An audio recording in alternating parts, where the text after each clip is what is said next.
Hello प्यारे बच्चों, कैसे हैं आप सब। आशा करती हूँ आप सब अच्छे होंगे। आज मैं आपको कक्षा 7 का अध्याय नंबर 17 पढ़ाने जा रही हूँ, जिसका नाम है अकबरी लोटा। तो क्या है ये अकबरी लोटा, देखते हैं इस कहानी में।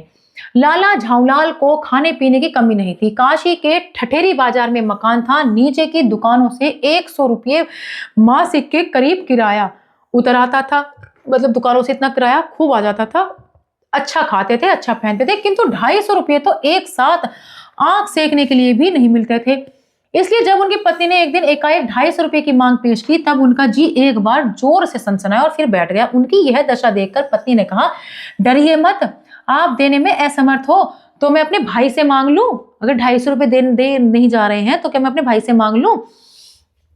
लाला झाऊलाल तिल मिला उठे। उन्होंने रोब के साथ कहा, अजी हटो, 250 रुपये के लिए भाई से भीख मांगोगी, मुझसे ले लेना। लाला झाऊलाल ने कहा, लेकिन मुझे इसी जिंदगी में चाहिए। अजी इसी सप्ताह में ले लेना।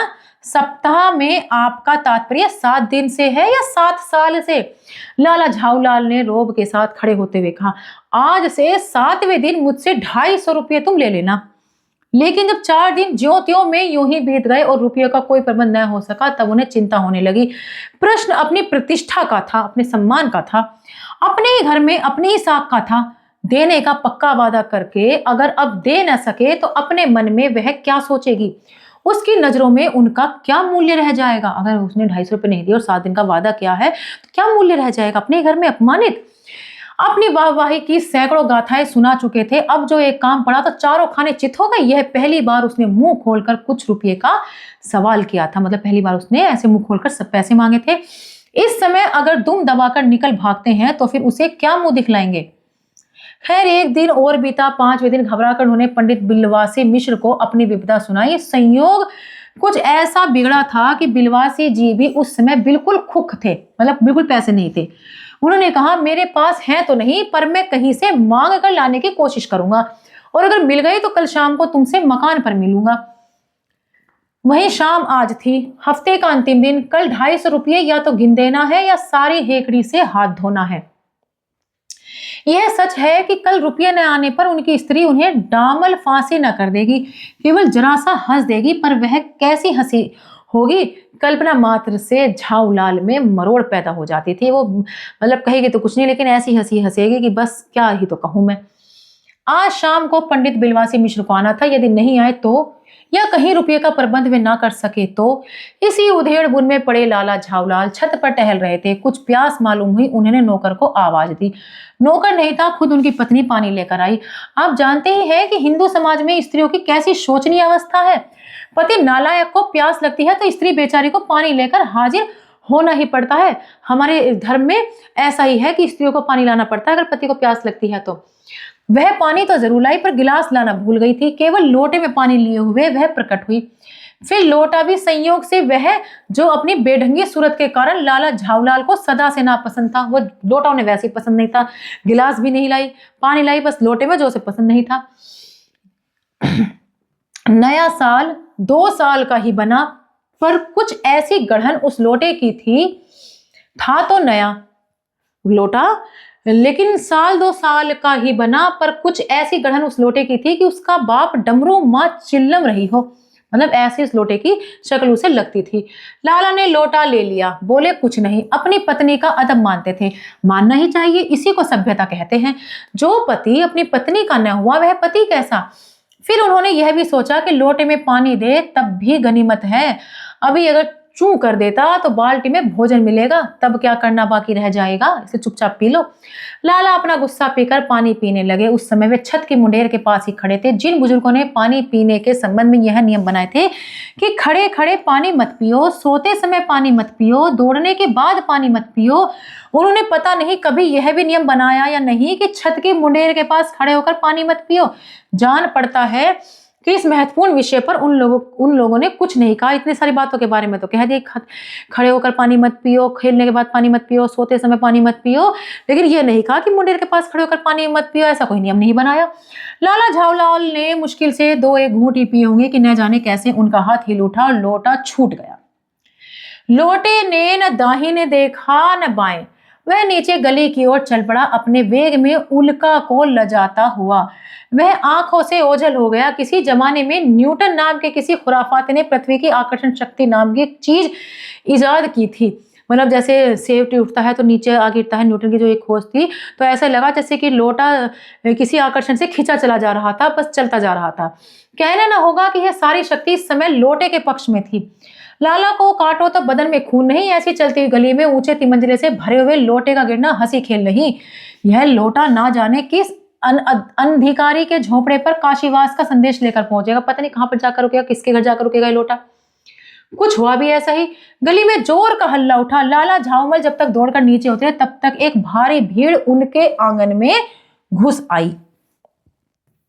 जब तक उन्हें होश आया, जब नीचे गए, बहुत भीड़ आ चुकी थी। लाला झाऊमल ने देखा कि इस भीड़ में प्रधान पात्र एक अंग्रेज है जो नक्शिक से भीगा हुआ है और जो अपने एक पैर को हाथ से सहलाता हुआ दूसरे पैर पर नाच रहा है। उसी के पास अपराधी लोटे को भी देखकर लाला झाऊलाल जी ने फौरन दो और दो को जोड़कर स्थिति को समझ लिया कि क्या हुआ होगा उनकी ऐसी दशा देखकर। गिरने के पहले लोटा एक दुकान के साइबान से टकराया। वहां टकराकर उस दुकान पर खड़े उस अंग्रेज को उसने सांगोपांग स्नान कराया और फिर उसी के बूट पर आ गिरा। ध्यान देने की बात है कि हिंदुस्तानी लोटा भी आखिर वहीं गिरा जहां हिंदुस्तानी आदमी गिरते हैं। उस अंग्रेज को जब मालूम हुआ कि लाला झाऊलाल ही उस लोटे के मालिक है, तब उसने केवल एक काम किया, अपने मुंह को खोल कर खुला छोड़ दिया। लाला झाऊलाल को आज यह मालूम पड़ा कि अंग्रेजी भाषा में गालियों का ऐसा प्रकांड कोश, मतलब अंग्रेजी में उसने गाली देनी शुरू कर दी लाला झाऊलाल को। इसी समय पंडित बिलवासी मिश्र भीड़ को चीरते हुए आंगन में आते दिखाई पड़े। उन्होंने आते ही पहला काम यह किया कि उस अंग्रेज को छोड़कर और जितने आदमी आंगन में घुस आए थे सबको बाहर निकाल दिया। अंग्रेज को छोड़कर बाकी सबको बाहर निकाल दिया। फिर आंगन में कुर्सी रखकर उन्होंने साहब से कहा, आपके पैर में शायद कुछ चोट आ गई है, अब आप आराम से कुर्सी पर बैठ जाइए। साहब बिलवासी जी को धन्यवाद देते हुए बैठ गए और लाला झाऊलाल की ओर इशारा करके बोले, आप इस शख्स को जानते हैं? बिल्कुल नहीं, और मैं ऐसे आदमी को जानना भी नहीं चाहता जो निरी राह चलतों पर लोटे से वार करे। मतलब उस अंग्रेज से पूछा, क्या तुम झाऊलाल को जानते हो? तो उसने कहा नहीं, और मैं जानना भी नहीं चाहता जो लोटे से वार करे। मेरी समझ में ही इज अ डेंजरस ल्यूनाटिक, यानी वो खतरनाक, ल्यूनाटिक मतलब पागल है। नहीं मेरी समझ में he is a dangerous criminal, नहीं यह खतरनाक मुजरिम है। मतलब सिर्फ पागल नहीं बल्कि खतरनाक मुजरिम है। परमात्मा ने लाला झाऊलाल की आंखों को इस समय कहीं देखने के साथ खाने की भी शक्ति दे दी होती तो यह निश्चय है कि अब तक बिलवासी जी को वे अपनी आंखों से खा चुके होते। वे कुछ समझ नहीं पाते थे कि बिलवासी जी को इस समय क्या हो गया है। साहब ने बिलवासी जी से पूछा, तो क्या करना चाहिए? पुलिस में इस मामले की रिपोर्ट कर दीजिए जिससे यह आदमी फौरन हिरासत में ले लिया जाए। पुलिस स्टेशन कहाँ है? पास ही है, चलिए मैं बताऊं। चलिए अभी चला, आपकी इजाजत हो तो पहले मैं इस लोटे को इस आदमी से खरीद लूं। क्यों जी, बेचोगे? मैं 50 रुपये तक इसके दाम दे सकता हूं। लाला झाऊलाल तो चुप रहे, पर साहब ने पूछा, इस रद्दी लोटे के आप 50 रुपये क्यों दे रहे हैं? मतलब झाऊलाल से वो खरीद रहा है उस लोटे को। विलास मिश्र बिलवासी उसे खरीद रहे हैं 50 रुपये में झाऊमल से, लाला झाऊलाल से। आप इस लोटे को रद्दी बताते हैं? आश्चर्य, मैं तो आपको एक विज्ञ और सुशिक्षित आदमी समझता था। आखिर बात क्या है, कुछ बताइए भी। जनाब, यह एक ऐतिहासिक लोटा जान पड़ता है। जान क्या पड़ता है, मुझे पूरा विश्वास है यह एक प्रसिद्ध अकबरी लोटा है जिसकी तलाश में संसार भर के म्यूजियम परेशान है। यानी कि वो कहते हैं कि ये कोई ऐसा वैसा लोटा नहीं है, ये तो अकबरी लोटा है। बहुत साइंटिस्ट लोग इसे ढूंढते फिर रहे हैं, म्यूजियम परेशान है। यह बात? जी जनाब, 16वीं शताब्दी की बात है। बादशाह हुमायूं शेरशाह से हार कर भागा था और सिंध के रेगिस्तान में मारा फिर रहा था। एक अवसर पर प्यास से उसकी जान निकल रही थी। उस समय एक ब्राह्मण ने इसी लोटे से पानी पिलाकर उसकी जान बचाई थी। हुमायूं के बाद अकबर ने उस ब्राह्मण का पता लगाकर उससे इस लोटे को ले लिया और इसके बदले में उसे इसी प्रकार के 10 सोने के लोटे प्रदान किए। यह लोटा तो सम्राट अकबर को बहुत प्यारा था, इसी से इसका नाम अकबरी लोटा पड़ा। वह बराबर इसी से वजू करता था। सन 1857 तक इसके शाही घराने में रहने का पता है, पर इसके बाद लापता हो गया। कलकत्ता के म्यूजियम में इसका प्लास्टर का मॉडल रखा हुआ है। पता नहीं यह लोटा इस आदमी के पास कैसे आया। म्यूजियम वालों को पता चले तो फैंसी दाम देकर खरीद ले जाएंगे इस लोटे को। सारी बात को सुनते सुनते साहब की आंखों पर लोभ और आश्चर्य का ऐसा प्रभाव पड़ा कि वे कोड़ी के आकार से बढ़कर पकौड़ी के आकार की हो गई। उसने बिलवासी जी से पूछा, तो आप इस लोटे का क्या करिएगा? मुझे पुरानी और ऐतिहासिक चीजों के संग्रह का शौक है। उसने कहा, मैं पुरानी चीजों को लेने का मुझे शौक है, पुरानी चीजें मैं इकट्ठा करता हूँ। बिलवा जी से पूछा, मुझे भी पुरानी और ऐतिहासिक चीजों का संग्रह करने का शौक है। जिस समय यह लोटा मेरे ऊपर गिरा था, वो अंग्रेज कहने लगा कि मुझे भी ऐसी चीजों को इकट्ठा करने का शौक है। जिस समय लोटा मेरे ऊपर गिरा था, उस समय मैं यही कर रहा था। उस दुकान से पीतल की कुछ पुरानी मूर्तियां खरीद रहा था। जो कुछ हो लोटा मैं ही खरीदूंगा। वाह, आप कैसे खरीदेंगे? मैं खरीदूंगा, यह मेरा हक है। हक है? जरूर हक है। यह बताइए कि उस लोटे के पानी से आपने स्नान किया या मैंने? आपने। वह आपके पैरों पर गिरा या मेरे? आपके। अंगूठा उसने आपका भुरता किया या मेरा? आपका। इसलिए उसे खरीदने का हक मेरा है। यह सब झोल है, दाम लगाइए, जो अधिक दे वह ले जाए। यही सही, आप उसका 50 रुपये लगा रहे थे, मैं 100 देता हूं।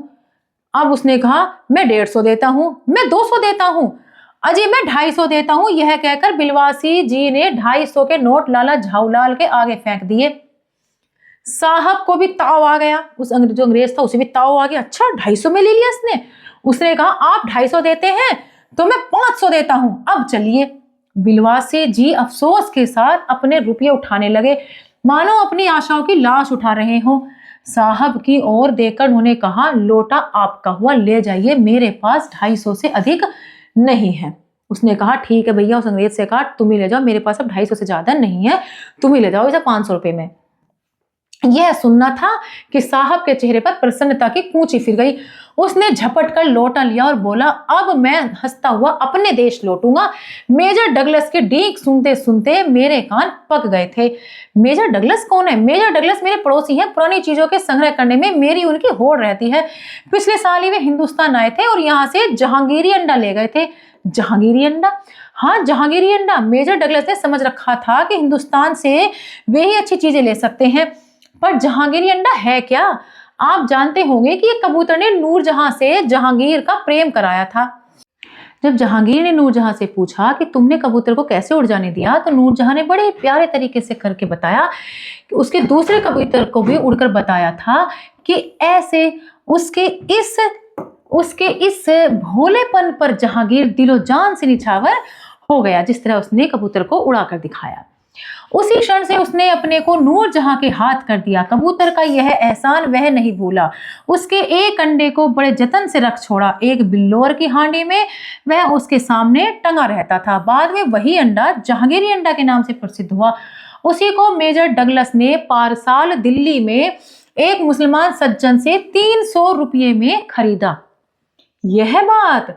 हाँ, पर अब मेरे आगे दून की नहीं ले सकते। मेरा अकबरी लोटा उनके जहांगीरी अंडे से भी एक पुश्त पुराना है। इस रिश्ते से तो आपका लोटा उस अंडे का बाप हुआ। साहब ने लाला झाऊलाल को 500 रुपये देकर अपनी राह ली। मतलब झाऊलाल को 500 रुपये देकर अपना वो तो चला गया।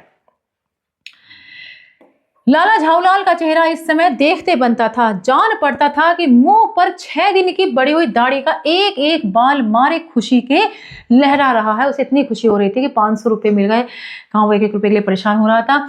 उन्होंने पूछा, बिलवासी जी मेरे लिए 250 रुपये घर से लेकर आए, पर आपके पास तो थे नहीं। इस भेद को मेरे सिवाय मेरा ईश्वर ही जानता है, आप उसी से पूछ लीजिए, मैं नहीं बताऊंगा। मतलब उन्हीं की घरवाली से लेकर आए लाला झाऊलाल की, और क्योंकि उनके पास तो थे नहीं, तो अब इसको कैसे इस अंतर को मैं कैसे बताऊं कि उनके पास तो थे नहीं, फिर वहां से 250 रुपये वो कैसे ले आए, वो ये कहना चाह रहे थे। पर आप चले कहाँ? अभी मुझे आपसे काम है 2 घंटे तक। 2 घंटे तक? हाँ और क्या, अभी मैं आपकी पीठ ठोककर शाबाशी दूंगा, 1 घंटा इसमें लगेगा, फिर गले लगाकर धन्यवाद दूंगा, 1 घंटा इसमें भी लग जाएगा। अच्छा, पहले 500 रुपये गिनकर सहेज लीजिए। पहले संभाल लो, ये 500 रुपये इन्हें संभाल कर रख लो। और रुपये अगर अपना हो तो उसे सहेजना एक ऐसा सुखद मनमोहक कार्य है कि मनुष्य उस समय सहज में ही तन्मयता प्राप्त कर लेता है। लाला झाऊलाल ने अपना काम खत्म करके ऊपर देखा, पर बिलवासी जी इस बीच अंतर्धान हो गए। उस दिन रात्रि में लाला झाऊलाल जी को देर तक नींद नहीं आई। वे चादर लपेटे चरपाई पर पड़े रहे। उस दिन जिस दिन ये सब काम हुआ उस दिन उसे नींद नहीं आए, चारपाई पर लेटे रहे। 1 बजे वे उठे।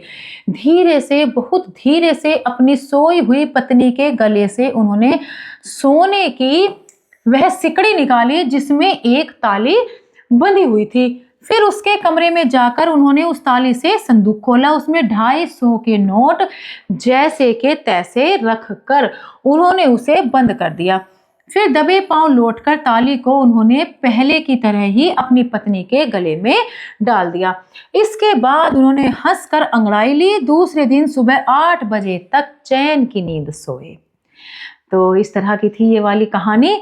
अकबर का लोटा किस तरह, अकबर का वो लोटा किस तरह अकबर का लोटा बना, क्या क्या इन सब में हुआ। तो कहानी को अच्छे से आपने समझा होगा। आशा करती हूँ आपको ये अध्याय अच्छे समझ में आया होगा। मिलते हैं अगली कक्षा में। धन्यवाद।